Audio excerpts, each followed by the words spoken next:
Hello, everyone, and welcome to the Michael and Patty Show. I'm Michael. And I'm Patty. Yes, you are. Welcome to the show, Patty.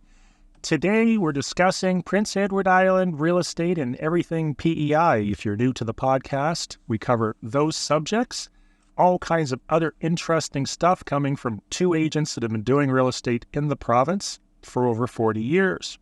So today, we have a number of topics we're going to cover, and we're going to try to cover them lickety-split, but not miss any details. Patty, how are you today? I am very well. How are you today? I'm doing fantastic. So we did have the life in the, a week in the life of a real estate agent. We had to discontinue that after one or two episodes because each episode would have been 14 hours long. It's a crazy time of the year, and real estate, like many businesses, is cyclic. And I was joking with Patty just the other day there. I said to her, if you were to take the entire year off and just work July and August, you'd probably be a pretty successful real estate agent, PEI. Yeah, those are typically our busiest sale months. Properties going under contract, and that for sure. Listings and everything else, because we also saw the stats, which we covered in the last podcast, flip the table on just about all the numbers because it's July and August. So everyone's listing, everybody's selling, looking for homes, contacting us from out of province. And of course, that also leads into a delay when agents are trying to get back to you because they're not sitting around with nothing to do if they are a producer of any type. Yeah, and when people come to the island during the summer, they typically, if they are having a good vacation, they fall in love. And then this becomes that's where I want to go every summer vacation spot. So we find a lot of people fall in love with PEI during vacation time, and they'll pick up a piece of land or a little cottage property too, which increases our property sales. Which brings us to our first topic. I find, and I don't know about you, if someone comes here and they're on vacation for a couple of weeks and their plane leaves at 4 o'clock on Friday, they'll call us 2 o'clock on Friday to go through a house they saw while they were traversing the island. Yes, that's happened many, many times over the course of many, many years. Many? Yes. How many is in many? A lot. Oh, is that bigger than a whack? I would say if you're looking for numbers, it would happen for myself in my independent business. And again, there's over 500 realtors on PEI. Probably at least once or twice a week, I will get a sense of urgency showing because they're leaving the island this evening. Their plane leaves first thing in the morning and they've got to get in tonight. And, well, we need 24 hours notice. Well, if not, they're not going to look at it. So what we have on the MLS cut sheets, when I enter a listing as a new listing, one of the fields in there is showing instructions. And many of these listings have very explicit showing instructions that will say 24 hours notice, 48 hours notice. In the summertime, what you're up against is many of these waterfront properties are daily and weekly rentals. And this is what I ran into with the last inquiry yesterday, where they wanted to get in right away. There is no other time they could go in, but the earliest they can go in this particular property is probably about a week from now because it's rented out for 2 continuous weeks, and the renters don't want showing. As a buyer's agent, read the showing instructions, which this agent didn't. Yeah. Texted him back and told him to read the showing instructions, and he ghosted me and never said anything else. Yeah, and because he's young and that's what they do. Don't you find that? Sometimes I find. Do you find young people just ghost you? I'm not going to say young people. I find, they'll. Younger. I mean, we're young, but I mean, in their 20s. Okay, well, what I wanted to say is if there is a buyer listening to this episode, the showing instructions are not visible to the public, but it is on our backside system where we're able to see, what is the accessibility? What is the time period? If it is tenant occupied, just be aware that it will probably require 48 hours notice. Why there's 48 hours if there's tenants and not a weekly rental like Michael, you were just referring to, but a regular long-term tenant is because it can take the property manager or seller 24 hours to get in touch with the tenant. And by the time they get in touch with the tenant, they need to give the tenant at least 24 hours.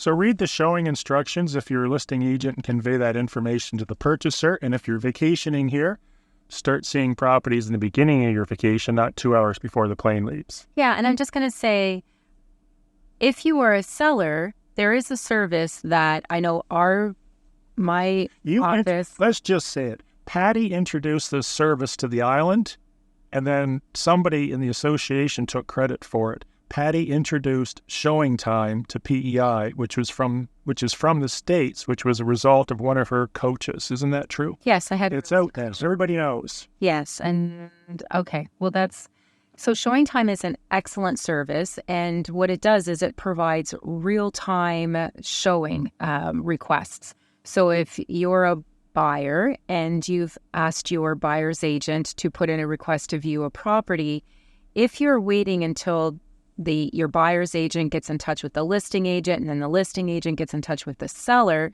that can sometimes take a little bit of time. I mean, if you're at a listing appointment, it could take 4 hours before you even get that showing request to put forth. However, if you're a listing agent, because it is available to all agents on PEI now, it is part of our system, puts in a request through ShowingTime, in real time, that seller gets notified of it. So if you are a seller listed with a realtor on PEI and you don't have ShowingTime, you might want to ask them if you could request that service. Sometimes they'll say that they don't like it. It lacks being personable. Sometimes it's just a matter of not being able to educate themselves because there is a learning curve to using it. In closing with ShowingTime, it will give the vendor a real-time feedback as far as what the property, how it showed, and if it's overpriced or underpriced or whatever. Good point. Moving along. Have you ever had those clients that really like a piece of property? We're going to talk about land in this case. And they just absolutely love this property. They want to write it off, or they don't want anyone else to scoop them on this property. The emotions are running high. It's the only property in the whole world they want to buy right now. And you're asking them, well, do you want a building permit? Do you want a perk test? Do you want a survey? Do you want all this stuff done to make sure that when you end up with this property, you can actually build on it? And then they say, what? No, right? Yeah, they'll say, no, that's okay. There's other development in the area. I'm not worried about it. This is what becomes an issue, and it became an issue with me last week again. We're very well protected legally, but you've got a purchaser that wanted to purchase a property that waived all the conditions.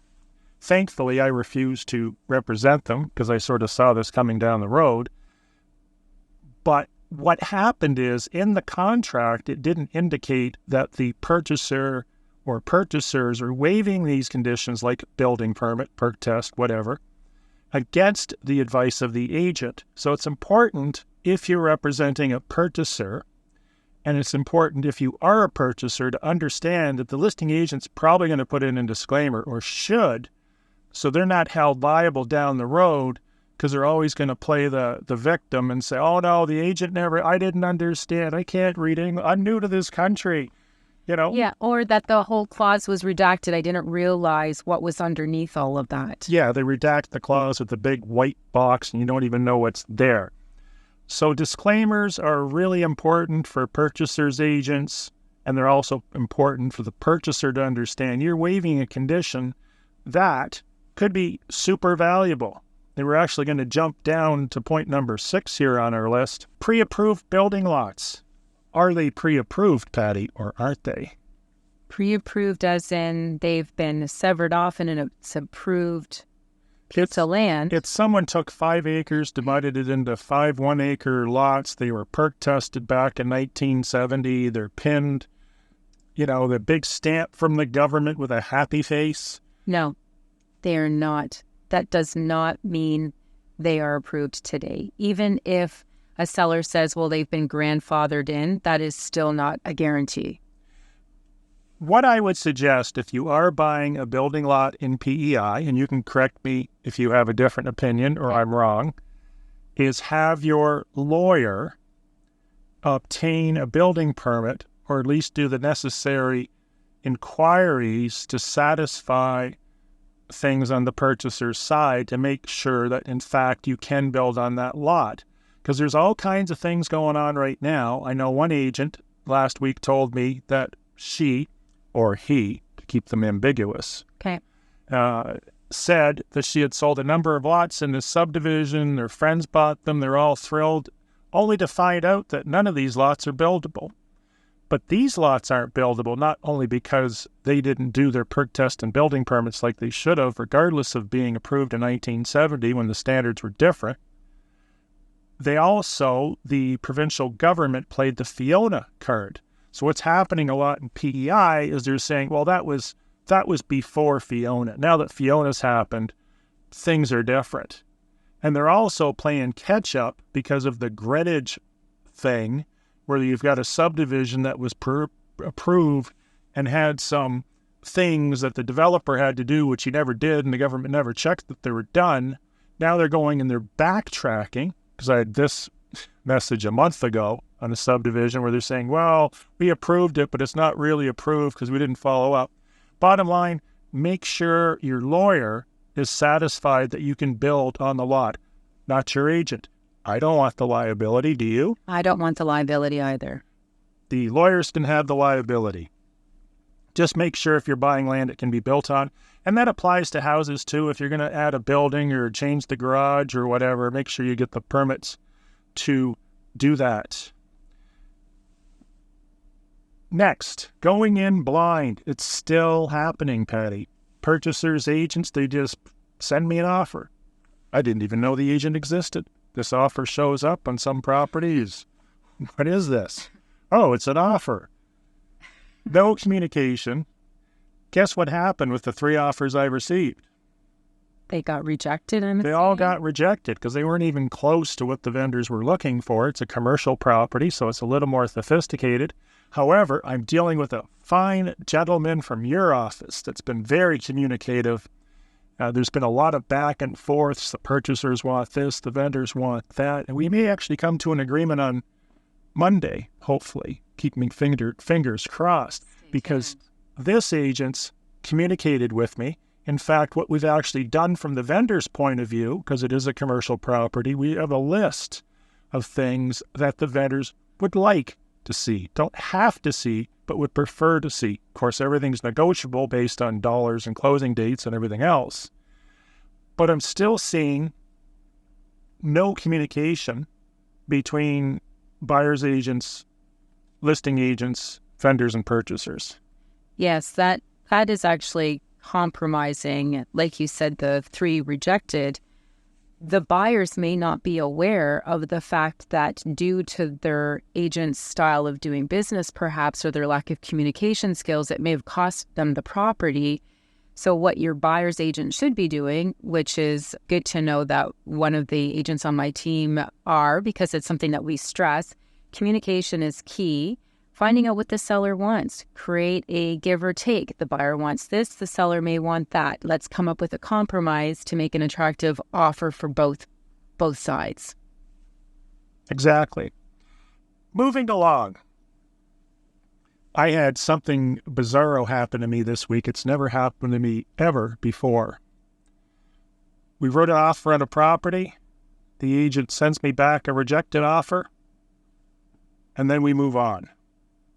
We revisit the property, figure, maybe we'll write another offer. So we write another offer, and the agent says to me, well, why are you changing the conditions on our offer? And I said, I'm not changing them. You rejected the offer.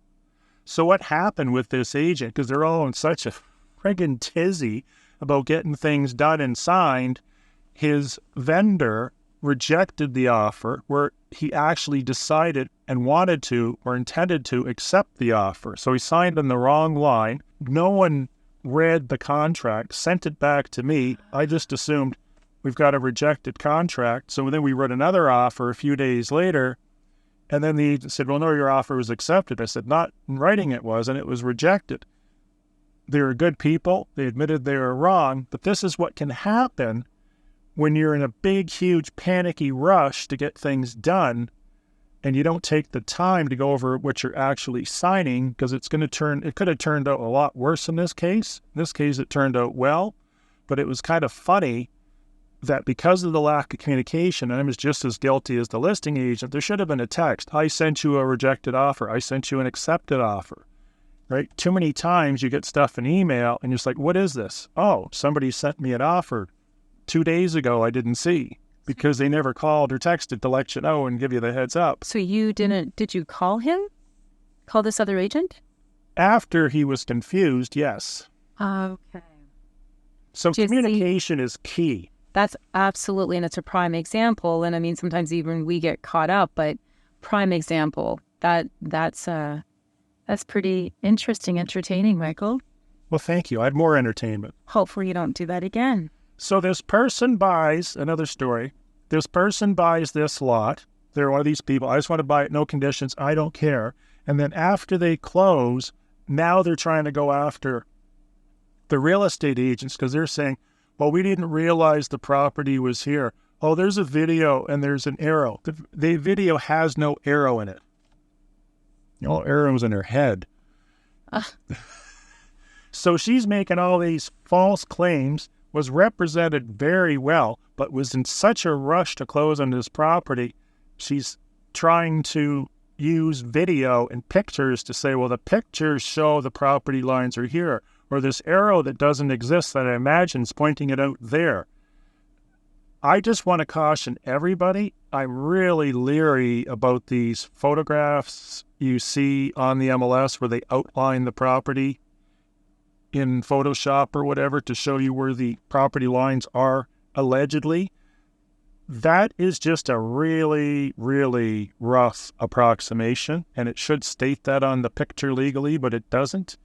Do not go by those pictures. Would you agree? I do not like, I have clients that will say to me, can you not do the property lines? I see them on other properties. And again, the liability that you are assuming, if you did not, it could have included a certain tree or a certain part and it wasn't part of the property. That is misrepresentation and false advertisement. So I am very leery of putting these lines in. I do put in disclaimers right on my pictures, though. So do I. My disclaimers are much bigger than yours, though. Okay. You can see them from across the street if they're on an iPhone or even a smartwatch. Okay. Rental car shortages. We have oodles of rental cars at the airport just standing by waiting for eager tourists, don't we? No, I don't think so. What do you know? Well, I know that when you fly into PEI, and I think you've corrected me on this months ago, but typically I'm aware of one car rental place, which is, I believe it's Enterprise. Now, that is probably about 2 or 3 kilometers away from the airport because it's downtown Charlottetown. So you have to fly into Charlottetown, make arrangements, a taxi or whatever to take it out. What does this have to do with getting a car at the airport? There is no cars at the airport. There's cars at the airport. That's why you had said that, but I have never seen cars at the airport, so please educate me. You can rent a car at the Charlottetown airport. Good luck finding one during tourist season. What Patty is saying is there is other car rental agencies in Charlottetown that you can go to that you can reserve a car. I don't know how you're going to get to it. Probably a taxi, which is probably another good point. Good luck finding a taxi. I mean, you'd probably be able to find one when a flight's coming in, but don't expect them to be sitting there all day long like at LaGuardia or Toronto or something like that. So if you are coming to PEI, make sure you have a rental vehicle wherever you may find that. They told my client, well, you're going to have to go fly into Moncton if you want a car, which is kind of ridiculous. But there are other rental agencies other than the ones found at the airport, just no different than going into Toronto. Yeah, so part of booking your flight... End of this subject. Part of booking your... Moved along. Part of booking your flight, if you're going to delay booking your hotel room or anything like that, which I wouldn't suggest that either, but I would be booking the car rental at the same time because it's not just PEI. It is across Canada. I find even when I fly into Pearson, the subject's over. I have to make sure that I reserve my car rental. So book it at the same time.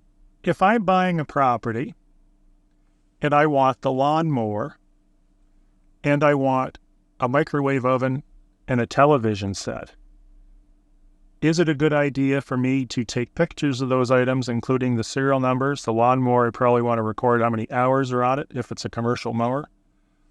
would it be a good idea to include that with the purchase and sale agreement? Yes, and for a few reasons. Give me the top 50. So I will give you one, and then you can share one.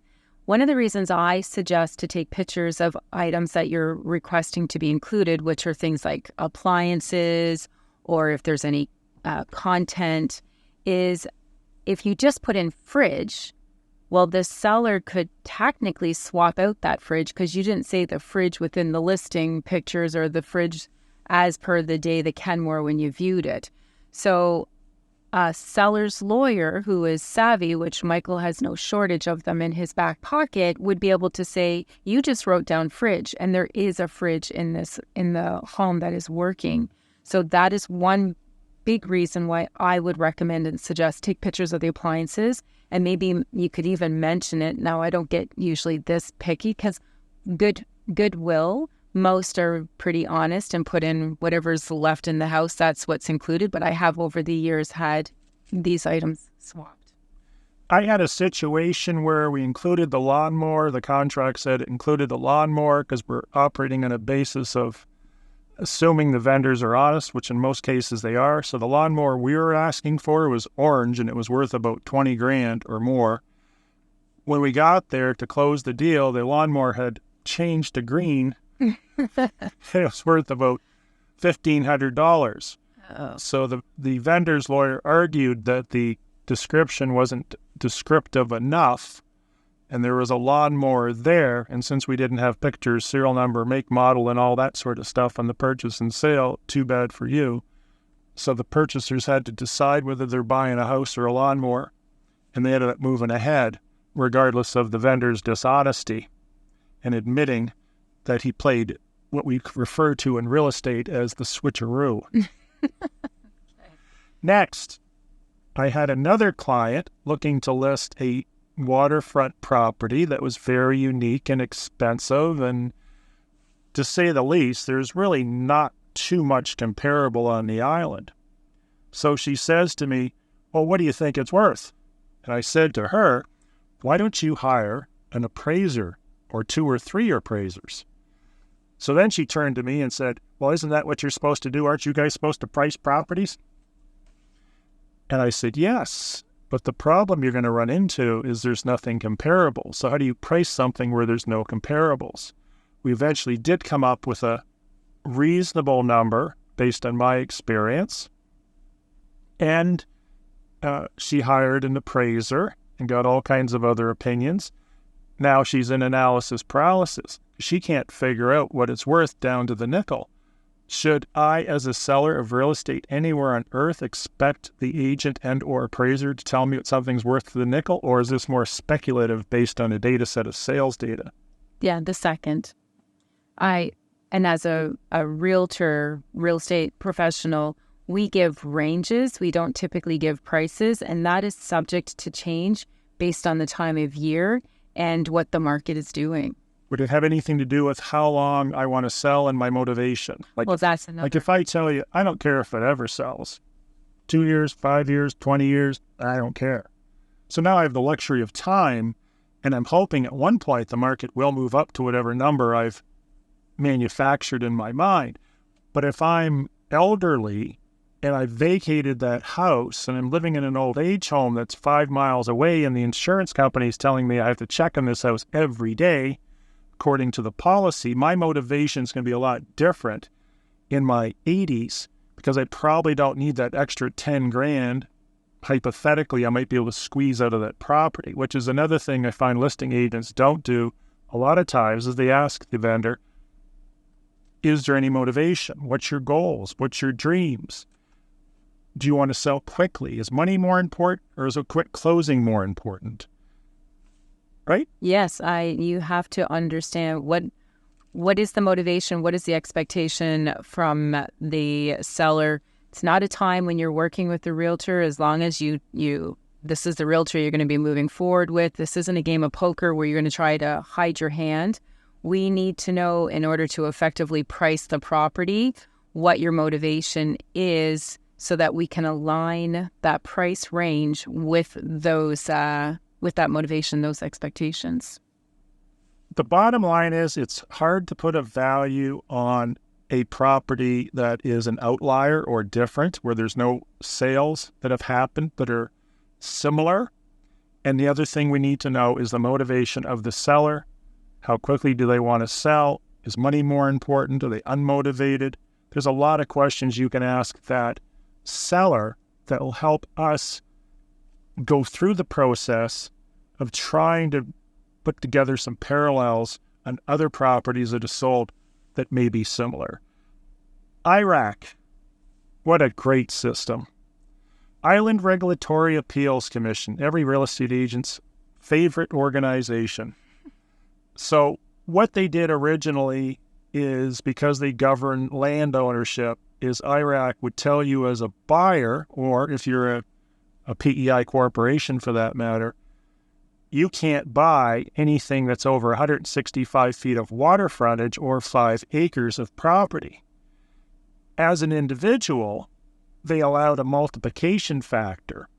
So they would say husband and wife, now you can buy 320 feet of waterfront or 10 acres, and it goes on and on and on. I've seen some properties with 8, 9, and 10 people on the deed just to avoid IRAC. The bottom line is you can buy property in PEI as a non-islander, and that's the rumor that's going around with people. They come here and then people will say, oh, you can't buy in PEI. You can buy in PEI. You do have to go through IRAC. But what's changed recently is the fact that you can no longer use the multiplication factor. So just because you're husband and wife, now you don't have the license to buy 320 and 10 acres. Anything to add? Yeah, but they do say you could per household. So if it's 2 separate families, then each household. I know before, and like you had said, a husband could be qualified for amount and a wife could, but now it's per household or per family. But if there are multiple, as in this is a separate household, there are questions that I would advise a buyer interested perhaps to ask, but not if you're under the same roof or you're considered to be part of the same family. But yes, I was one of those agents that wrote a contract a few years ago when this was still allowed, where we had about 8 names on, so that because that was the rule. It was a multiple factor. Each person was entitled to 5 acres and 165 feet, and that's how many names it took to not have to go through IRAC. Have you heard of the gifting rule that was used back then? No, what's the gifting rule? Oh, good question. So what they would do is a person wanted to buy a property, so then they put their whole family on the deed, and then after the deal was closed and it didn't have to go through IRAC, these family members would deed back in the form of a gift to the original principal or the original buyer. So now you've only got one name on the deed as a result of gifting their portion of the property back. Oh, we don't do that stuff. So that was going on too. Yeah. And that's why some of these rules may have been changed. And as always, the people at Island Regulatory Appeals Commission are very helpful. And the website's actually pretty good as well. And one other little tidbit, and then I think Patty had a question, is if you want to find out if a property can't be developed or it's identified for non-development, as we call it and have covered in previous podcasts, they do have the LPA Lands Protection Act database. You can type in the PID number, property ID number, and it will tell you not only if it's identified, but the past history of that property. We won't get into that too much detail on this episode. Got a question? No, I was going to say something, but I got so involved in what you were saying that it has. It's riveting, isn't it? Yes. Yeah. Did you have any funny stories or anything you wanted to cover before we shut this down? No, I think Nothing happened. Oh, I did. Nothing. This is what I wanted to say. As it pertains to IRAC, you want to do things by the book. The fines are very hefty. Do not think you can circumvent or find a loophole or get around the system. IRAC they will investigate, they will find out. You do things. I just advocate to my clients, you speak to your lawyer Your lawyer knows because they could be disbarred as well if they did anything to try to circumvent IRAC. So there is no circumventing it. There are no loopholes. It is black and white. The rules are laid out. I just wanted to make that clear. And where that applies is there were people and are people, to the best of my knowledge, you've probably heard about this, where they buy the property on somebody's behalf and put it under their name, but it's really somebody else's property. Have you heard about that before? Oh, yes, I know. Now, if you're doing this, you're an idiot. Because what do you think the first thing they're going to do? If I was investigating this and Patty just happens to have 212 properties under her name, I would simply ask, where did the money come from, Patty? You just bought a property for $1.5 million. Where did the funds come from? So have you had a good week in real estate? Right. Yes. Yeah. They're going to follow the money. Absolutely. I mean, I'm not going to, I shouldn't say they're going to follow the money. I should say they should follow the money, because this has been done and is being done on the island with certain people that are holding properties for other people that shouldn't. Because the other thing these, what do you refer to, idiots haven't thought about is capital gains. Because now you own a property. So what happens when it sells, or what happens when you take that property and now you have ownership over it? You've sort of been gifted the property in the eyes of Canadian Revenue Agency. Like, it plays into a lot of other stuff that I'm sure they haven't considered, because all they're thinking about is getting a deal done. Correct. And becoming someone's best friend. Yeah. Not Any other funny stories or anything you want to add? No. Just one funny story. There must have been something that happened in the last year. In the last year. I think we're good. Okay. Well, I really appreciate you being here. I appreciate everybody listening to us banter, as the YouTube comments have said. And if you like this content, I suggest you look for other podcasts. There's some much better, more entertaining stuff out there, isn't there? If you're looking for information on real estate and want to protect yourself, this is the place to become informed. And make sure you give us a star rating, give us some wonderful feedback. And if you have any ideas for future podcasts, or you have any questions about PEI real estate or just PEI in general, just email or text Patty or I. Our contact information is in the main description thingy, podcast, whatever. Yes, the details. You realize we don't have a clue what we're doing with this podcast. Thanks for listening. I was going to say watching again. Yeah. Everybody have a great day. Have a great day, everyone.